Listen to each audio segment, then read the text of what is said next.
नमस्कार किसान भाइयों, आपके अपने चैनल आज के मंडी भाव में सभी किसान भाइयों को बहुत बहुत स्वागत है। किसान भाइयों, मेरा मकान वर्खने आपके लिए फिर एक और वीडियो लेके आ चुका हूँ, जिसमें आपके लिए एक और फसल के बारे में लेके आऊँगा जो हर एक घर में इस्तेमाल की जाती है और एक दो दिन में इस्तेमाल की जाती है।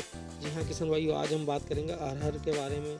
तो अरहर के बारे में बात करने से पहले आप किसान भाई चैनल को जरूर सब्सक्राइब करके बेल आइकन दबा दें और अपने दोस्तों को वीडियो को जरूर शेयर करें। तो किसान भाई, सबसे पहले हम इसकी बुआई का सही समय कौन सा महीना, इसके बारे में बात कर लें। तो 10 जून से 31 जुलाई के बीच में आप इसको बो सकते हो।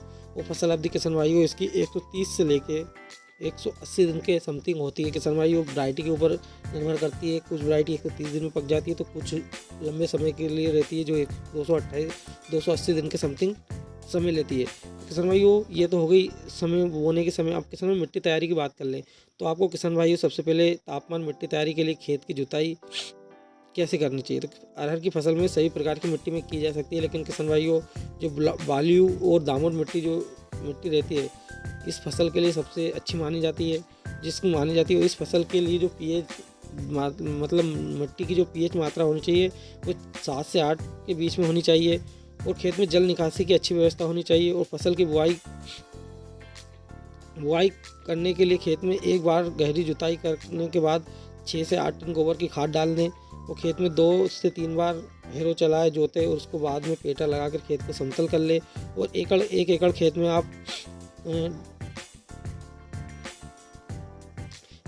आप दो से 2.5 किलोग्राम ट्राइकोमोट का इस्तेमाल जरूर करें किसान भाइयों, जिससे आपकी पैदावार अच्छी मिलेगी। साथ ही हम बीज की मात्रा की बात कर लें तो किसान भाइयों, अरहर जल्दी पकने वाली किस्मों के बीज की आप 12 से 15 किलो प्रति एकड़ के माध्यम से डाल सकते हो, और समय जो मध्यम समय में पकने वाली किस्में उसे 6 से 7 किलो प्रति एकड़ के हिसाब से आप बो सकते हो। तो किसान भाई, ये तो हो गई बीज की मात्रा कि आप एक एकड़ में कितनी बीज लगती है।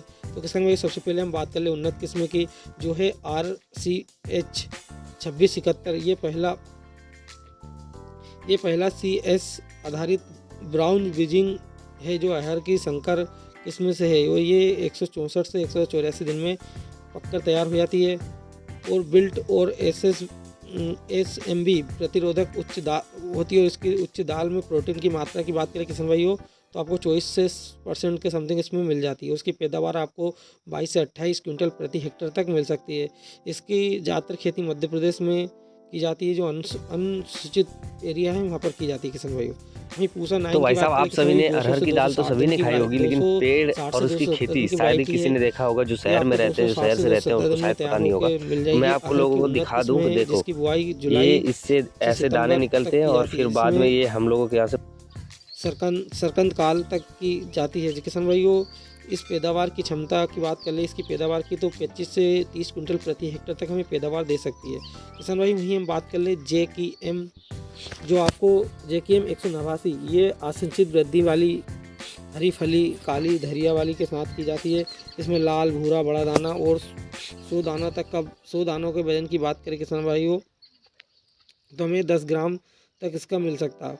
उक्टावा 55 झुलासा रोगी प्रतिरोधक रहती है, और सूक्ष्मती से भी जैसी बीमारी से भी प्रतिरोधक होती है। इसमें फली छेदक सरलशील दर बोनी के समय आप उपयोग कर सकते हो, और औसत उपज आपको किसान भाइयों 200 से 20 से 22 क्विंटल प्रति हेक्टेयर तक मिल सकती है। किसान भाई, आप बात करते हैं पूसा आगाती की, जो आपको 150 से 160 दिन के बीच में मिल सकती है। ये छोटे कद की और मोटे बीज वाली किस्में हैं। ये किस्में में आपको 150 से 160 दिन में आप कटाई के लिए तैयार हो जाती है। इसकी औसत पैदावार आपको 1 टन प्रति एकड़ तक मिल सकती है किसान भाइयों। तो किसान भाइयों, अब बात कर ले IPCL 87, ये आपको 140 से 150 दिन के मध्यम में पकने वाली किस्म है। बोनी की किस्म, इसकी ऊंचाई 9 से 100 सेंटीमीटर तक मिलती है। इसकी पैदावार हमें 15 से 20 कुंटल प्रति हेक्टेयर तक मिल जाती है। इसकी फलियां मोटी और लंबी होती है, और इसमें गुच्छे से फली आती है, तथा इसके साथ ही एक साथ ही पक जाती है। इसके बाद आप गेहूं बोया जा सकता है। ये झुलसा रोग प्रतिरोधक रहती है किसान भाई। वही बात कर लें हम पूसा 120, जो 130 से 140 दिन की वैरायटी है। ये किस्म उत्तर प्रदेश के क्षेत्रों में उगाने के लिए उपयुक्त मानी गई। ये किस्में हमें 130 से 140 दिन में कटाई के लिए तैयार हो जाती है। इसकी मध्यम लंबी अर्ध फैलने वाली किस्में, इसके बीज छोटे और हल्के भूरे रंग के होते हैं। इसकी औसत पैदावार 6 कुंटल प्रति एकड़ तक हमें मिल जाती है। ये चितकबर रोग से प्रतिरोधक रहती है। किसान भाइयों वहीं हम बात कर ले TGT 501 जो 145 से 155 दिन की है। ये किसान भाइयों ये 145 से 155 दिन के माध्यम में परिपक्व हो जाती है। इसकी विधिवत अर्थ की बात करें किसानों, फैलने वाली मध्यम मतलब किसान भाइयों ये इसकी जो डाल रहती है ज़्यादा फैलती है, मध्यमवती पौधा रहता है जिससे बढ़ने वाली फली फूल का वजन की बात करें किसान भाइयों तो 9.5 ग्राम 100 बीज का जो वजन रहता है। भूरे रंग की इसमें बीज होते हैं और इसका उटका रोग के प्रतिरोधक होती है। किसान भाइयों वहीं इसकी पैदावार की बात करें तो 18 से 20 कुंटल प्रति हेक्टेयर तक हमें पैदावार दे सकती है। ये किस्म MP, छत्तीसगढ़, गुजरात, महाराष्ट्र, राजस्थान, उत्तर प्रदेश के हिस्सों में बोई जाती है और ये अनसिंचित एरियो के लिए मानी जाती है। किसान भाइयों आगे बढ़ के बात कर लें हम IPCL 151 125 से 135 दिन की वैरायटी है। अरहर की शीघ्र पकने वाली किस्में ये 125 से 135 दिनों में पककर तैयार हो जाती है। इसका दाना बड़ा व हल्के पीले रंग का होता है और इसकी पैदावार 18 से 20 क्विंटल प्रति हेक्टेयर तक हमें मिल जाती है। तो किसान भाइयों ये हो गई। इसके बाद में हमने किसान भाइयों अगली वैरायटी ली वो है IPL 88039। ये 140 से 150 दिन की वैरायटी है। ये किस्म 140 से 150 दिन के बीच में हमें पककर तैयार मिल जाती है। इसके दाने भूरे रंग के होते हैं और इसके पौधे की ऊंचाई 210 से 225 सेंटीमीटर तक होती है। इसकी पैदावार भी हमें 16 से 18 कुंटल प्रति हेक्टेयर तक मिल जाती है। किसान भाइयों अब आगे बढ़ के बात कर ले जो अगली वैरायटी है वो है बहार जो 230 से 250 दिन की वैरायटी है। ये हर की ये किस्म 230 से 250 दिन में हमें पककर तैयार मिल जाती है। इसकी पैदावार किसान भाइयों हमें 30 कुंटल प्रति हेक्टेयर तक मिल जाती है। किसान भाइयों वहीं हम बात करें IPA की जो किसान भाई IPA 203 जिसकी अवधि की बात करें तो हमें 203 दिन की अवधि है। किसान भाइयों साथ ही ये हर की किस्म IPA 203 ये बुआई करके फसल को कई रोग से बचा सकते हैं, साथ ही अधिक पैदावार भी ले सकते हैं। इसकी किस्म की बीमारियों में नहीं, इसमें किसी बीमारियों युक्त मतलब प्रतिरोधक रहती है, इसमें कोई बीमारी नहीं लगती। इसकी पैदावार 18 से 20 टन प्रति हेक्टेयर तक हमें मिल जाती है। इसकी बुआई जून के महीने में कर देनी चाहिए जो इसके लिए उत्तम टाइम माना जाता है। किसान भाई वहीं हम बात कर ले पूसा 16 की। ये किस्म शीघ्र पकने वाली वैरायटी है। ये 120 दिन में हमें पककर तैयार मिल जाती है। इसका पौधा बोना रहता है किसान भाइयों 95 से 120 सेंटीमीटर लंबा होता है। इसके किस्मों में 30 सेंटीमीटर से 10 सेंटीमीटर पंक्ति एवं पौधे की दूरी की बात करें किसान भाइयों तो हमें 10 सेंटीमीटर और बुआई करने के लिए आपको 1 हेक्टेयर की बात करें किसान भाइयों तो हमें 1 हेक्टेयर में हमें 3300 पौधे की ज़रूरत लगेगी। और साथ ही इसमें इसकी औसत प्राप्त पैदावार की बात करें किसान भाइयों तो हमें 20 क्विंटल प्रति हेक्टेयर तक इसकी पैदावार मिल जाती है। किसान भाई वहीं हम बात करें RBA की जो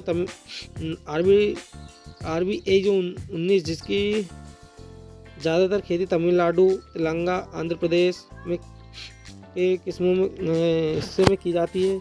इस किस्म की उत्पादन बढ़ाई जा सकती है। इसमें किस्मों की खेती 15% से अधिक उत्पादन होने की उम्मीद है। इस किस्म के लिए अन्य की तुलना में पीले मोजक उठावा यदि रोग से लड़ने की अधिक क्षमता होती है। तो किसान भाइयों ये तो होगी उन्नत वैरायटी की। किसान भाइयों अब बीज की बात कर ले तो बीज उपचारित की बात कर ले किसान भाइयों तो हमें बीज उपचारित के लिए अरहर के बीज की बुआई करने से पहले ट्राइकोमोड विरिड 1% WP 10 ग्राम प्रति किलो बीज के हिसाब से आप मिलाकर बीज को उपचारित कर सकते हो। और बीज उपचारित के बाद आप राइजोबियम कल्चर 5 ग्राम PSB कल्चर जो 5 ग्राम प्रति किलो बीज के हिसाब से भी दर से भी उपचारित कर सकते हो। अरहर के बीज को कल्चर से उपचारित करने के बाद छाया में ज़रूर सुखाएं, जिससे छाया में सुखाकर उसी दिन बुआई भी कर सकते हो। इसके समय 1 घंटे आप छाँव में सुखाकर 1 घंटे बाद आप उसकी बुआई कर सकते हो। तो किसान भाई ये तो हो गई बीज उपचारित की। अब बुआई के तरीके की बात कर लेते किसान भाई अब बात कर ले बुआई के तरीके की। तो अरहर की बुआई करने से पहले आप कतारों में कर सकते हैं। कम समय में तैयार होने वाली किस्मों की कतार से कतार की दूरी आप 30 सेंटीमीटर से 45 सेंटीमीटर रख सकते हो और पौधे से पौधे की दूरी 10 से 15 सेंटीमीटर रख सकते हैं। देर से पकने वाली किस्में की कतार से कतार की दूरी 60 से 75 सेंटीमीटर रख सकते हो और पौधे से पौधे की दूरी 120 सेंटीमीटर के समथिंग रख सकते हो। तो किसान भाइयों अब बात कर ले हम उर्वरक खाद प्रबंधक की। तो कि आप कौन से खाद डाल सकते हो। अरहर की बुआई के समय आप 20 किलो DAP एवं 10 किलोग्राम म्यूरेट एवं ऑफ इन पोटास 5 किलो और सल्फर का भी इस्तेमाल कर सकते हैं। 1 एकड़ में कतारों के बीज के नीचे देना चाहिए, जिससे 3 वर्ष में एक बार 10 किलोग्राम जिंक सल्फेट प्रति एकड़ के हिसाब से भी बखरने के समय मतलब फुरफुरा देना चाहिए, जिससे पैदावार अच्छी बढ़ोतरी होगी। किसान भाइयों, ये तो हो गई खाद प्रबंधन की। अब सिंचाई की बात करें या तो अरहर की फसल ज़्यादातर सिंचाई की ज़रूरत ही नहीं होती, क्योंकि इसमें सिंचाई से फूल बनने पर दूसरी सिंचाई फली बनाने पर कार्य करती है। तो किसान भाई, ये तो हो गई अरहर की फसल की। अब कटाई की बात करें, जब पंक्तियाँ गिरने लगे जाए उस समय फली को भूरे रंग की हो जाए, जब फसल की कटाई के लिए तैयार कर सकते हो। धन्यवाद। तो किसान भाई, ये तो थी अरहर की खेती के ऊपर वीडियो। अगर अच्छी लगी हो चैनल सब्सक्राइब करके बेल आइकन दबा दे और अपने दोस्तों के साथ वीडियो को जरूर शेयर कर।